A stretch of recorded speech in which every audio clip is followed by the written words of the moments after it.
I stood still for a moment, awestruck. The pictures didn't do it justice. It was a large but quaint home located on a secluded island near Cape Cod.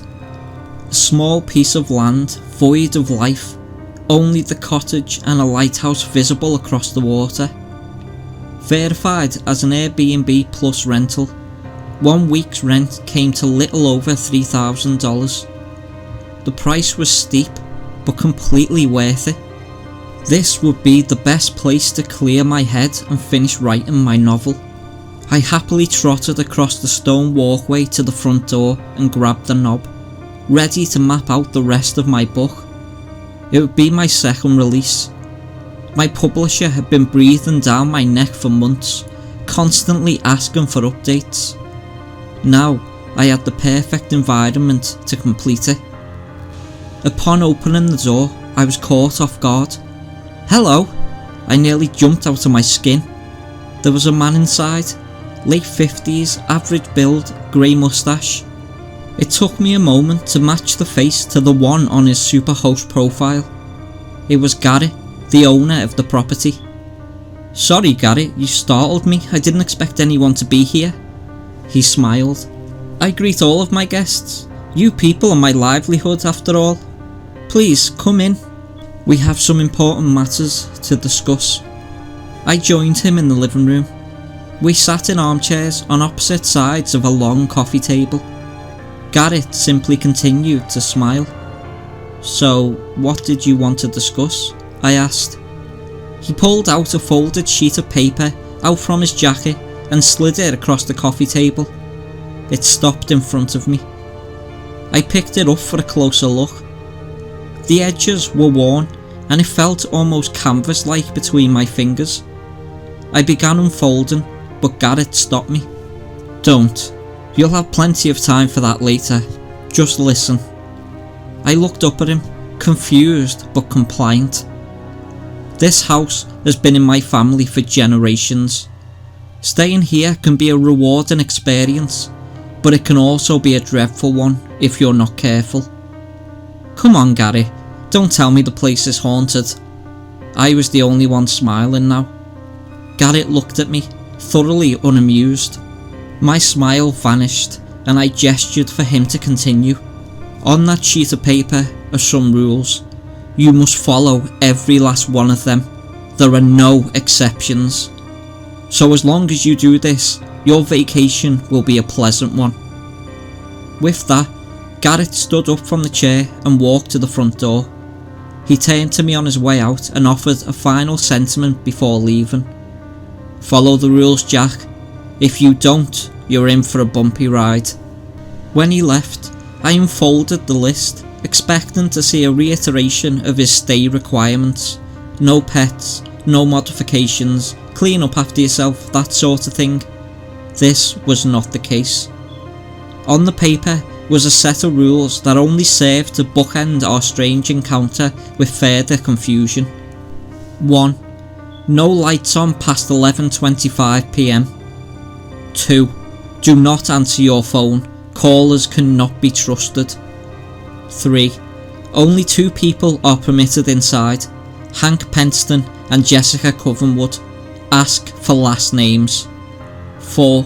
Do not exit the house after midnight until sunrise. 5. If your room changes location, close the door and try again. Only leave when connection has been re-established. 6. The voices are harmless. Do not converse with them. 7. Never lock the doors. 8. If you have any trouble, call Jessica Covenwood at this number. This is the only phone call you can trust. This lifeline may only be used once during your rental period. At the bottom of the page was a final note. I will come to collect you, but only when the rental period is over. Not a moment sooner. There is no leaving until then. As I sat mulling over the list, it all became clear. Garrett was a lunatic. Either that, or this was a poor attempt at humour. Either way, I brushed off our meeting and the list of rules altogether, placing the paper on the coffee table where it stayed for the rest of the night. A majority of the first night was peaceful. Of my novel's final 6 chapters that needed completing, I was able to stay up late and finish 2 of them. First drafts at least. There was still a lot left to do. My final days on the island would have to be spent proofreading the entire manuscript and filling cracks in the narrative before sending it to my editor. Still, 2 chapters was not a bad night's work, all things considered. After patting myself on the back for a job well done, I looked at my phone. It was 12:18 AM. My lips spread into a slight smile as I looked at the desk light, wavering in and out of life. It's past 11:25, Gary. Was this why I needed to turn off the lights, so they wouldn't flicker? I chuckled to myself as another rule came to mind. Number 4, if I remember correctly. Do not exit the house after midnight.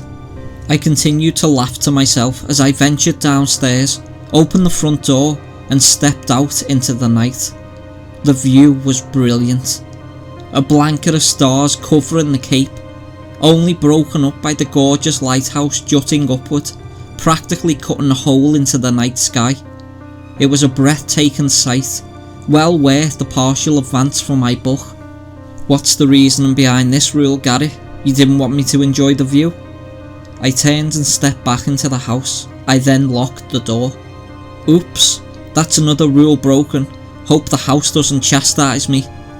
With that, I travelled upstairs to the bedroom and fell into a blissful sleep the moment my body met the sheets.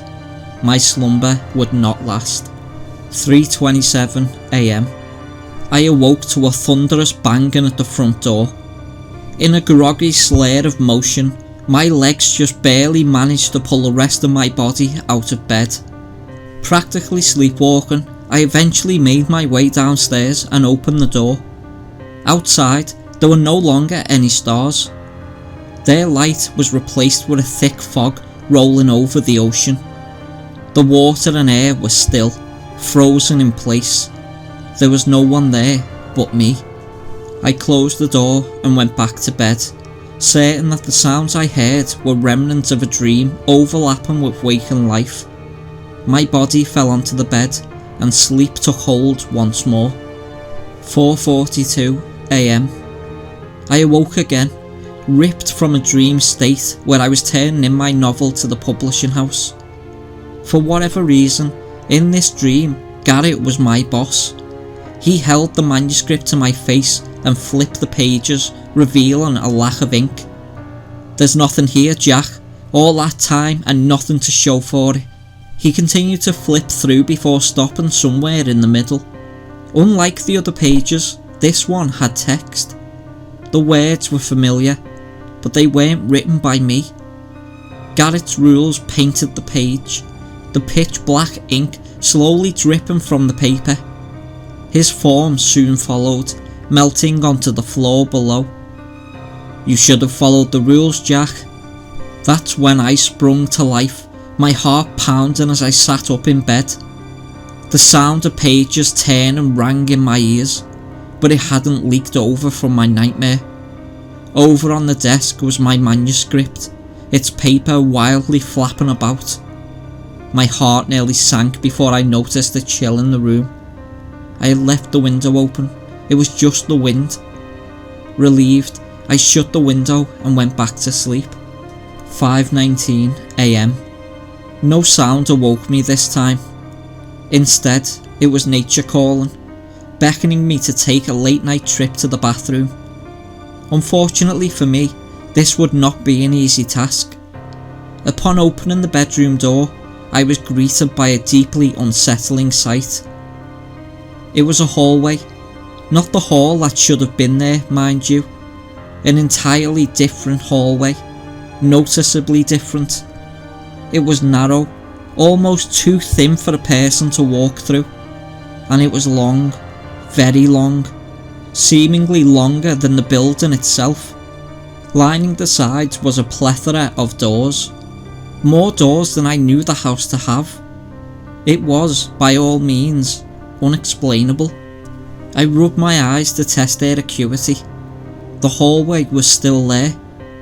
I wondered for a moment if I was dreaming, but quickly discarded the notion, certain that I could tell the difference between what was real and what wasn't. But if not a dream, then what? With an air of hesitance about me, my feet pattered into the narrow void. I tried each door along the way, but they were all locked. Halfway in, a harrowing sound cut through the air. I turned my head to see that the bedroom door had shut itself. Running back and turning the knob was futile. It wouldn't budge. Without a whole lot of options, I continued down the hall.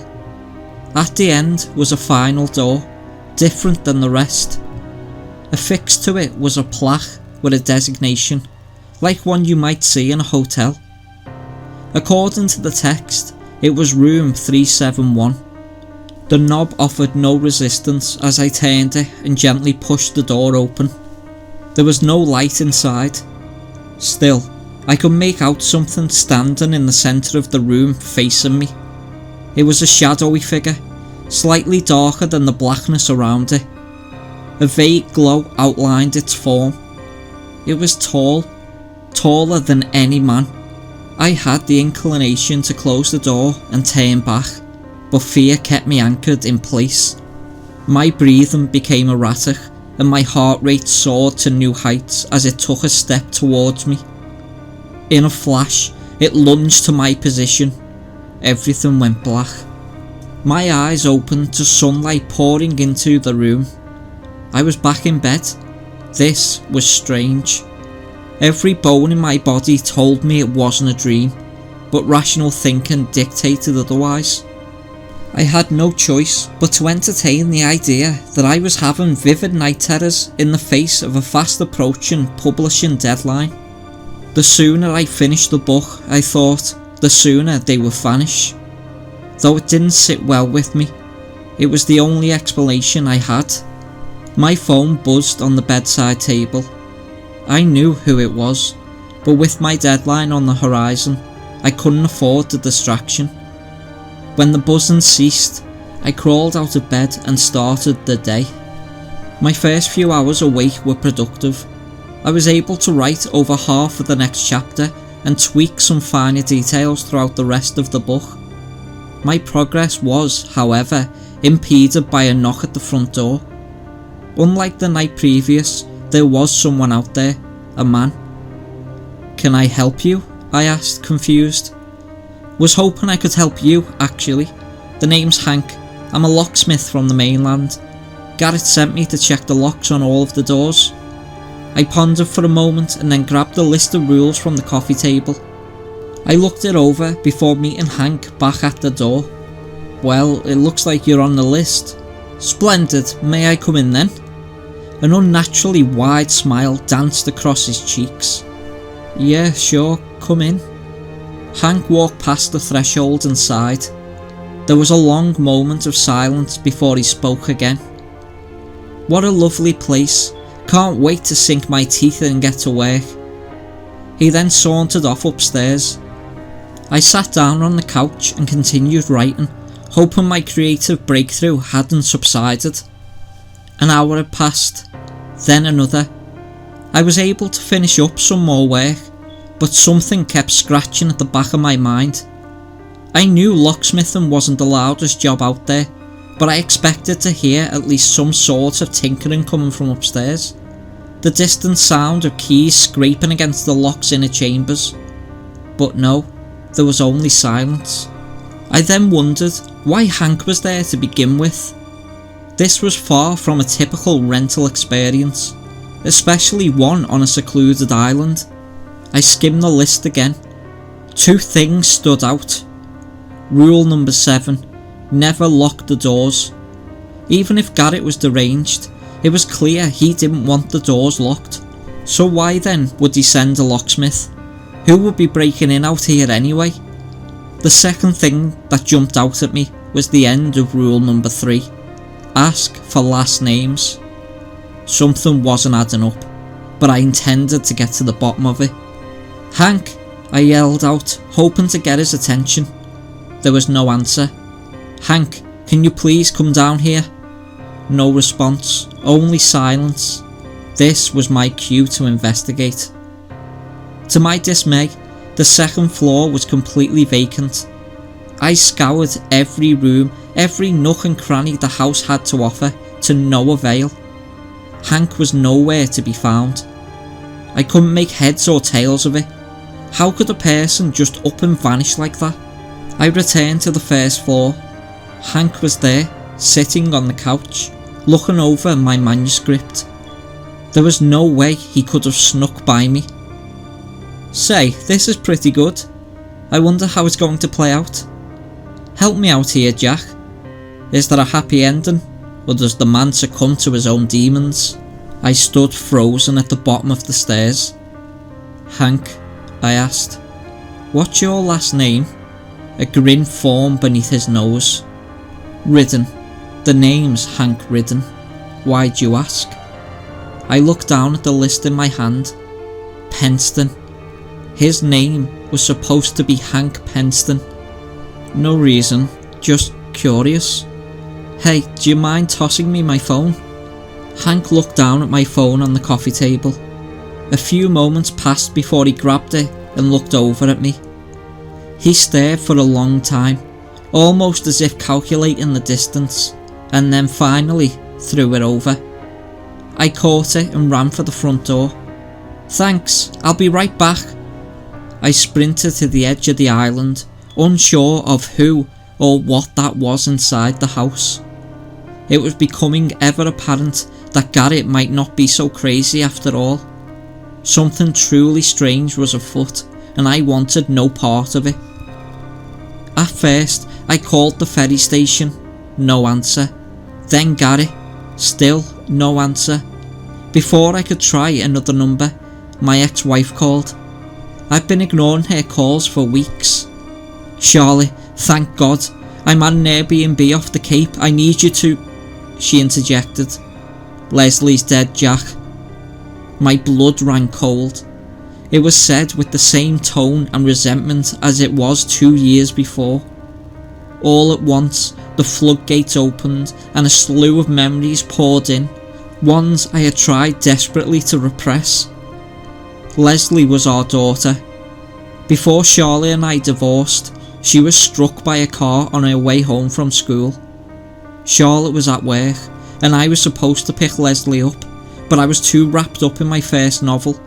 I forgot all about her. My own daughter. She walked a good mile before the collision. I never forgave myself, neither did Charlotte. Charlotte, why are you saying this? Tears rolled down my face. She's dead, Jack. It's your fault. My baby is dead, all because of you. Her voice became louder and less distinct until I could barely recognise the cadence. An inhuman growl. You're to blame, Jack. You belong where you are. I hope you rot in that house. I looked down at the list, now stained with the steady stream of droplets dripping from my cheeks. And that's when I remembered rule number 2. Do not answer your phone. Callers cannot be trusted. As much as it pained me, I hung up on her. It wasn't real, but it sure as hell felt like it was. I wiped away my tears and looked at the last rule. Brave and the fierce currents of the ocean likely wouldn't end well. The shore was nearly 16 miles away, so Jessica was my only hope. The only phone call you can trust, according to Gary. I dialed the number and waited. After 2 tones, my ear was met with a female voice. You broke a rule, didn't you? A few actually, give or take. She let out a sigh. Did you let anyone in? Yes, Hank. Hank Penston? No, Hank Ridden. There was another disappointed sigh. Okay, listen carefully. I want you to go to the back of the house, but act natural. No sudden moves or conspicuous behaviour. Any slight change in your attitude could set him off. Walk slow and be cautious. Okay. I did as instructed. On my way around the house, I looked through the window. Hank was no longer in the living room. There was a slight spike in my adrenaline, but I held my composure until turning the corner, that is. Standing at the back of the house waiting for me was Hank. "Hey there, Jack. What are you up to?" Jessica chimed in. Stay calm and repeat what I say verbatim. Hank, I have Garrett on the phone. He wants to know if you can check the lock on the front door. He says it's been sticking lately. In the most casual voice I could muster, I repeated what Jessica said.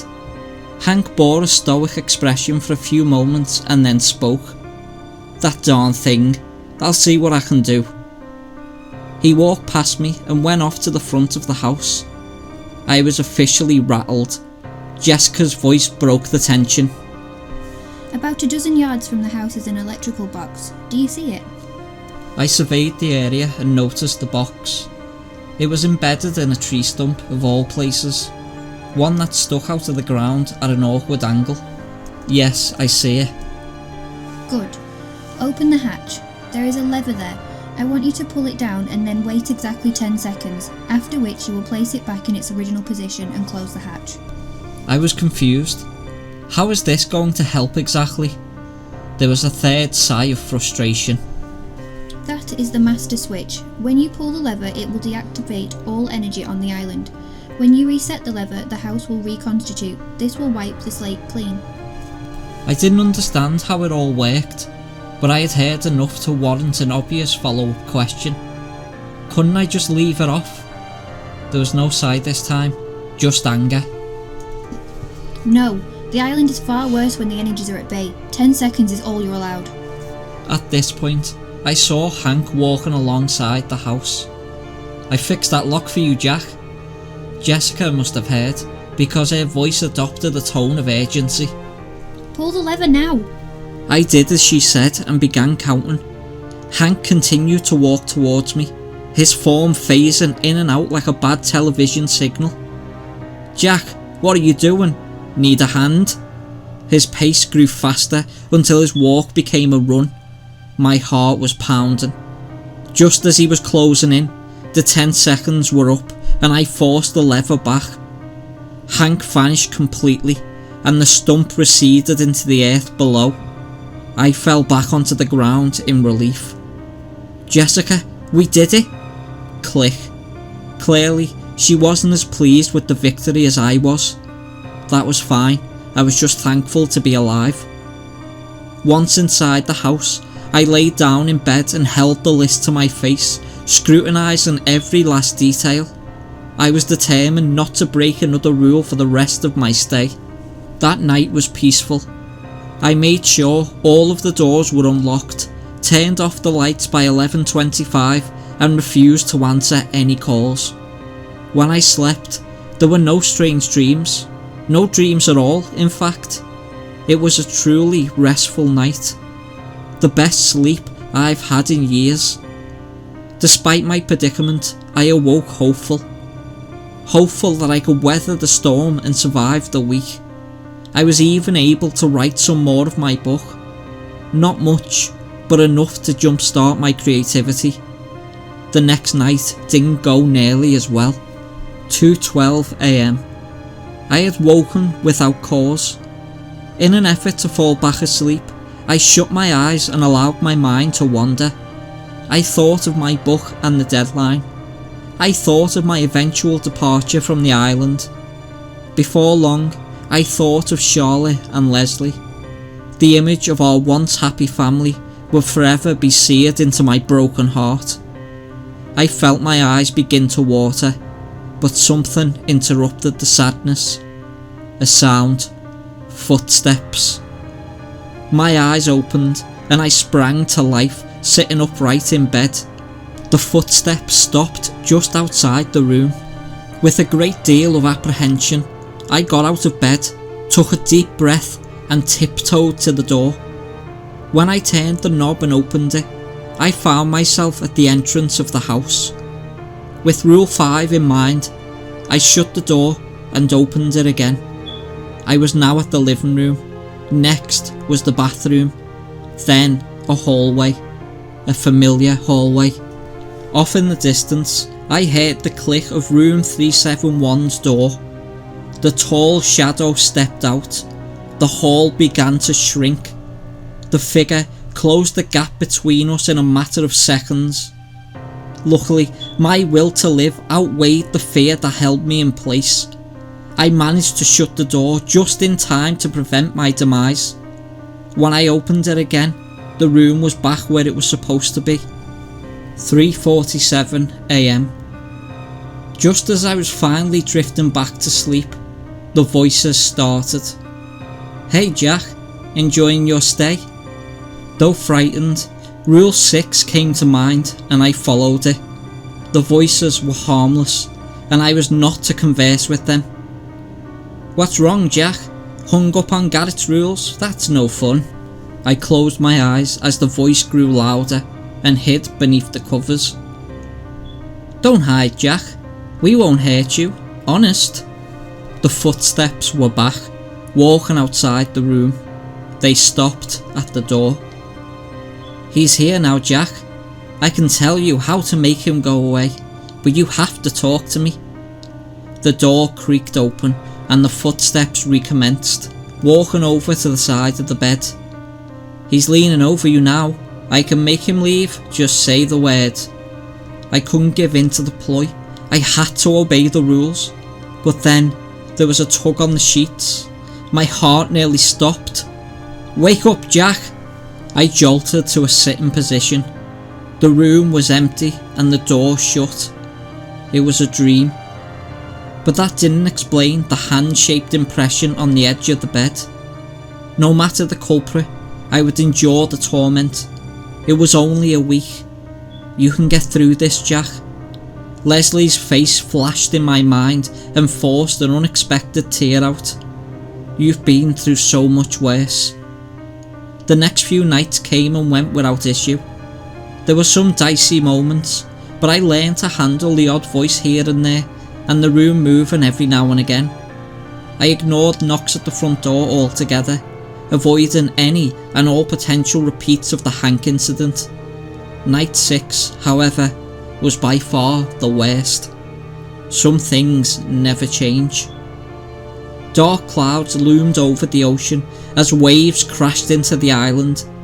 Just like the night Leslie was killed, I became deeply engrossed in my writing, to the point that nothing in the world could have pulled me away. Even after everything that had happened in the house, I was somehow able to finish the book. Maybe the shock to my system inspired me. My fear had transformed into focus, granting me a greater mental clarity. When all was said and done and the editing complete, there was a horrible revelation. According to my phone, it was 11:24 PM. My heart sank to the depths of my soul as I raced across the house, shutting lights off, knocking over furniture and decorations in the process. When I came back to the bedroom to turn off the final light at the desk, I glanced at my phone once more. The readout is now etched into my memory. 11:26 PM. I clicked off the light, praying that my phone's readout was somehow wrong and that I still had time. 11:27 PM. The bedroom door slammed itself shut behind me. I jostled the knob and pushed my weight against it, but it remained unmoved. A swirling black vortex of smoke was expelled from beneath the bed. It covered the floor in an instant and began rising to fill the rest of the room. I had no intention of waiting to see what would happen to me in the darkness, so I flung myself at the window and shattered the glass, landing on my back in a bed of shrubbery below. The impact knocked the wind out of me. Shortly thereafter, I passed out. 11:38 PM. I dreamt. I know it was a dream and not the house's doing, because it was one I'd had many times before. The setting, my daughter's school. The bell rang and a stampede of children rushed out into the world, excited to leave for the day and see their parents. The last person out there was Leslie, left alone to her own devices. "Daddy, where are you?" Her eyes darted back and forth. I tried to call out to her, but much like the day in question, I wasn't there.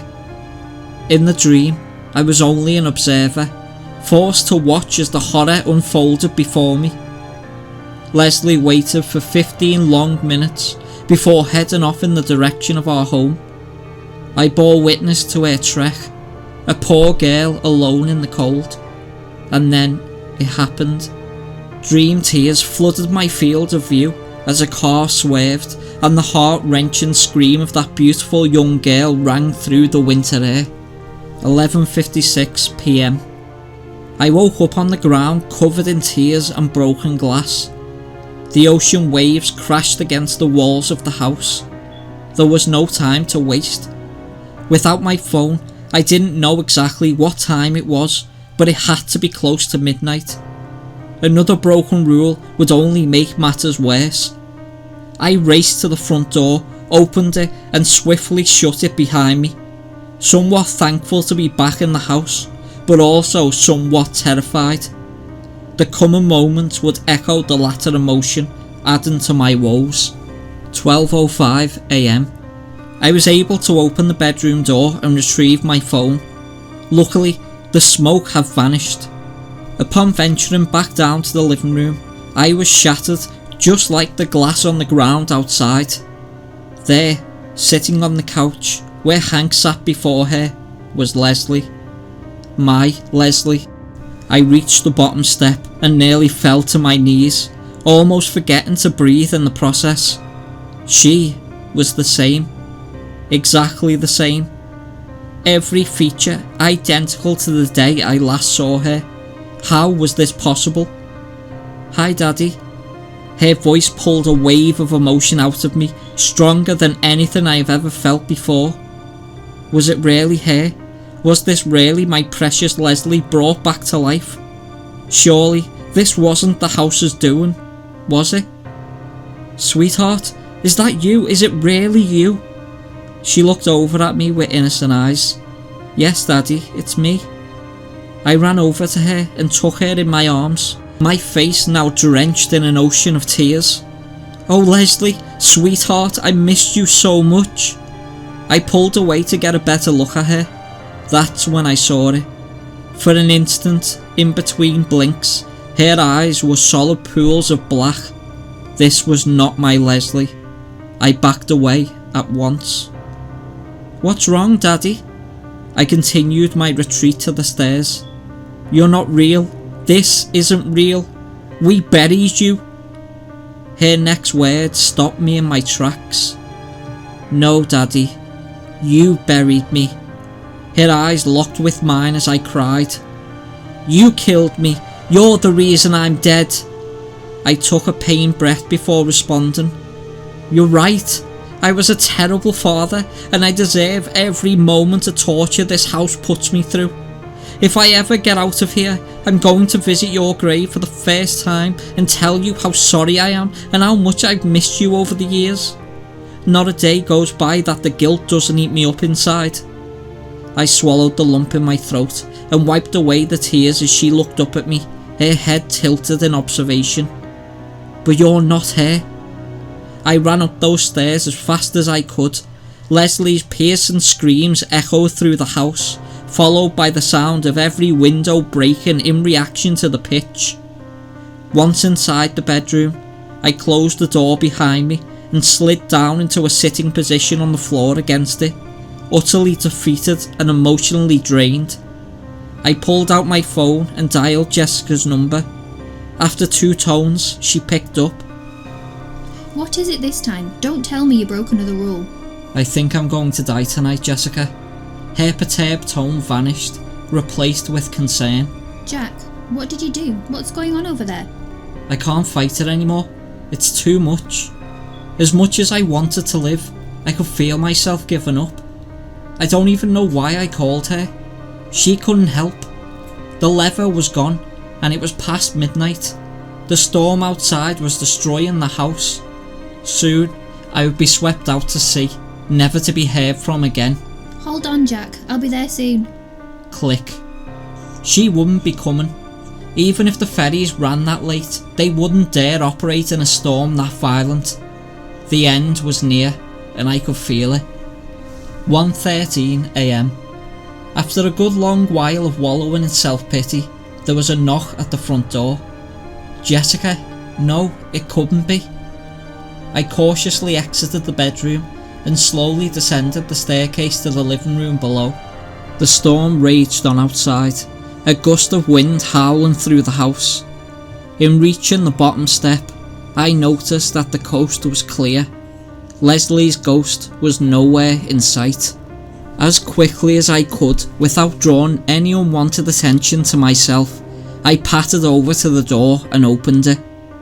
Behind it was a beautiful woman in her 30s, black hair, peach skin, and a tasteful spattering of freckles on either side of her nose. "Jessica?" I asked. Who else would it be? Her voice and sassy attitude answered my question in spades. I stepped aside and she barged in, clearly upset. I closed the door behind her, careful not to lock it and risk breaking another rule. I was less scared of the supernatural consequences than I was of Jessica's fury. You really had me worried, Jack. What did you do anyway? Before I could answer, a small figure appeared from behind the couch. It was Leslie. Jessica followed my gaze and looked across the room. Jack, who's that? My daughter. I didn't know she was here with you. You don't understand. My daughter has been dead for 2 years. Jessica backed up to the door where I was still standing. Oh, I see. Just as before, Leslie let out an awful shriek that rang through the house. It was louder than before, much louder.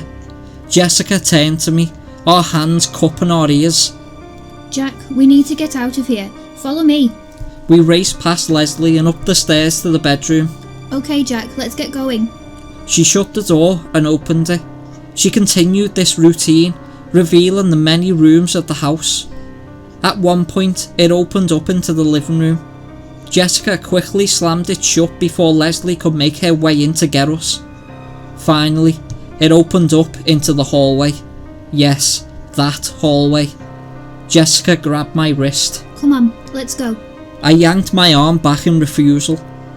Are you insane? I've been in there and I don't plan on going back. Have you seen room 371?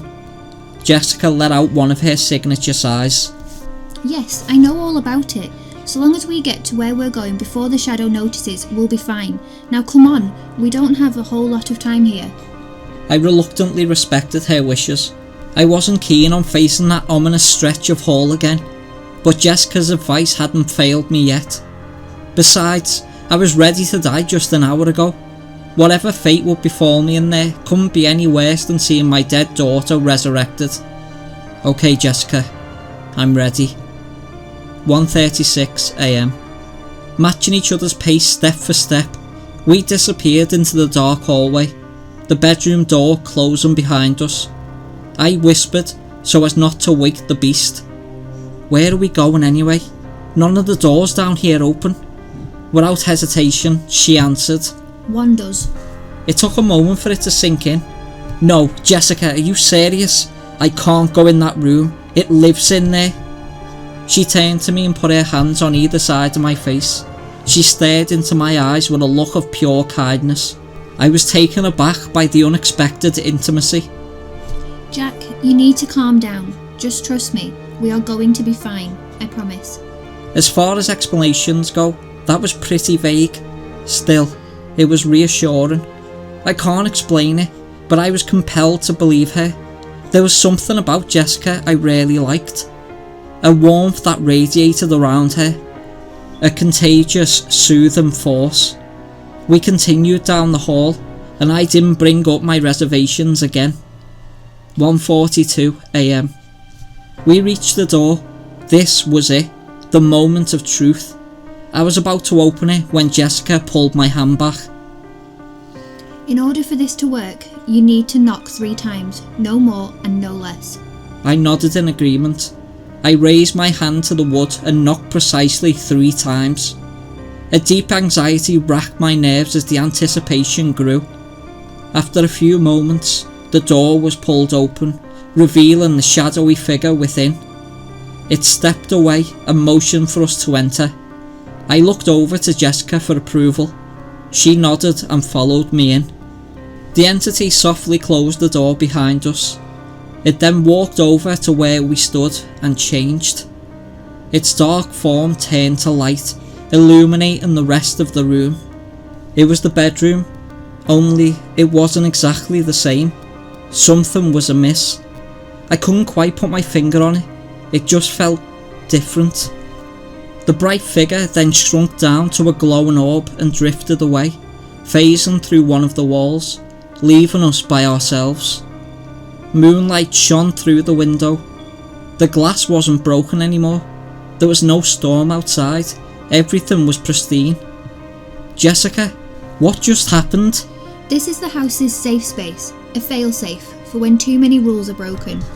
She could tell I wasn't following. It's a copy of the bedroom from just before things went south, a moment suspended in time that we can stay in for a while. At dawn, everything will revert to normal. Why didn't you tell me about it before? Honestly, it's a risky move. The shadow is a fickle being. When you enter room 371, there's only a 50% chance that he'll accept your entrance. Otherwise, you are doomed. I couldn't believe it. You're telling me we could have died? You risked our lives on a 50% chance? She came over and placed her hands on my face again. Jack, we are safe. There's no need to be angry. Relax. We would have died anyway at the hands of the house. This was our only option. She was right. Honestly, I was happy she was there. Without her, I would have been a goner. 3:17 AM. Jessica spent some time going over my manuscript. I filled in some of the blanks so she could skip the more fatty sections and finish before bed. Jack, this is beautiful. I wasn't so sure. Maybe I put too much of myself in it. Maybe the blood I poured onto the pages covered up the meaning. Who in their right mind would want to swim through my despair to reach a story even I wasn't sure I believed in? It's about you, isn't it, Jack? This is your life from the moment your daughter died to now. I felt myself unravelling. I'm tired, Jessica. I think I'm going to call it a night. I offered her half a smile, waltzed over to the bed and laid down. To my surprise, she laid down with me and placed her hand on my chest. It's okay, Jack. I've never lost a child, so I can't imagine the kind of thing you're dealing with. I do know that things will never be the same. That doesn't mean you have to give up. What would your daughter have wanted? There was no fighting the tears any longer. You don't understand, Jessica. I'm responsible. She was waiting for me when it happened. I was her father, and I wasn't there for her when she needed me. Jessica didn't respond. I sobbed until there was nothing left in me. When the moment passed, I asked her a question. Why do these things happen here? Honestly, I don't really know. We turned to each other. Her warmth reared its head again, inviting me to come to it. Our lips met, and with it, an intense feeling was born, like nothing I'd ever felt. A sombre, quiet energy filled the air and coated the room. In a turn of events I will never fully fathom, Jessica and I made love. 5:32 AM. Jessica fell asleep in my arms. I stayed awake, content for the first time in years. Then, a familiar disembodied voice burrowed into my ear and poisoned my mind. What you're feeling isn't real. By this point, I was all too familiar with the voices and their antics. I ignored its statement. She does this to every tenant. She's a seductress. I was tempted to reply, but conversing was forbidden. I couldn't afford a broken rule this close to the finish line. Only 2 people are allowed in, Jack. 2. It's a simple rule. What did that have to do with anything? What was the voice up to? Jessica was one of the 2. Despite my unrest, I continued to bite my tongue. Always ask for last names. There was a moment of pause before the realisation washed over me. I gasped. A rule had indeed been broken. I jumped and backed into the corner of the room. Jessica was standing next to the bed. I hadn't even seen her get up. Jack, are you okay? My breathing became laboured. It was hard to construct my query in a normal fashion. Jessica, are you really you? What was this? What is your last name? The light left her face. Her now empty eyes cut through me. I slid to the floor. A long period of silence passed before anything changed, before she changed. 5:51 AM. Jessica's face widened. Her eyes became large, as if physically engorged with bloodlust. She lunged at me. I dodged the attack and hit the door hard. I reached for the knob, but it wouldn't turn. Jessica's new form spoke, a gurgling metallic sound that ricocheted off the walls. It looks like you're stuck with me, Jack. She lunged again. I slid under the bed to escape her reach. Her feet paced around its perimeter, a predator circling its prey. It was just a matter of time now.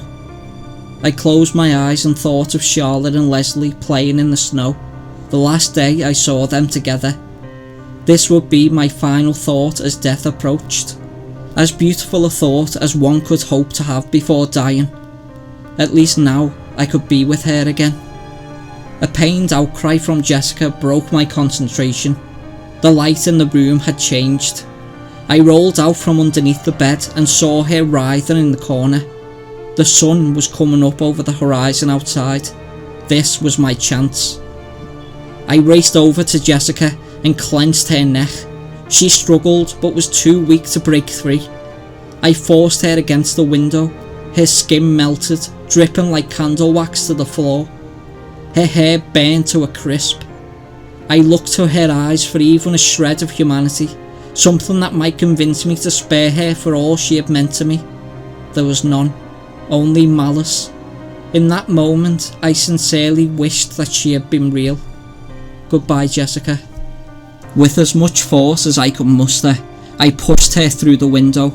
Her form disintegrated before it could reach the ground. The wind carried her ashes away into the endless expanse of the ocean. She was no more. The house was still. Hours passed. As my rental period came to a close, I sat in the living room and reflected on the events of the week.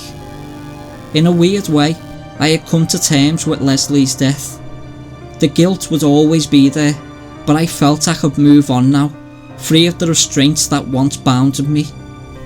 There was a knocking at the door. I opened the door and let Garrett in. "Your ferry awaits."